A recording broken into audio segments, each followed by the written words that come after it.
So may nag-PM sa amin, sabi niya, how do you restore broken trust? Pinaka-common na example is the affairs. Pero, nangyayari din siya between father and daughter, may secret boyfriend. There are a lot of things or our loved ones do to us na nasisira yung trust natin sa kanila. Ang discussion natin ay based on His Needs, Her Needs by Willard Harley.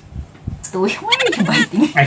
So we discussed the 10 emotional needs. Yung emotional needs na yon, if binibigay sa'yo ng loved one mo, puno ka ng pagmamahal, siya honesty and openness na need niya eh. Whenever I'm honest with him, kahit ayaw niya yung sinasabi ko, halimbawa, hindi bagay sa kanya yung shirt niya, gusto niya yun eh. It adds to his love bank strangely. So naalala ko yung time na nagsastart pa kami, meron akong kinip sa kanya na information. Tinanong niya sa akin, and then syempre nahiya kasi ako dun sa personal thing na yon, hindi ko sinabi. And then after a while, nung medyo nagiging mas close kami, parang I had to tell him, nung sinabi ko yung katotohanan sa kanya, hindi ko nagustuhan yung reaction niya. Talagang lumabas yung mga pangil niya. Kasi it was the trust that was broken. And every time I not tell him the truth to protect him or para hindi na kami mag-away, he won't feel loved the less honest I am. Yung sinasabi ng book na to, para daw mag-survive yung relationships, dapat mataas ang love bank. Meaning, let's say, ang top need ko, honesty. Pag nag-cheat sa akin yung girl, ang baba nung point sa bank ko.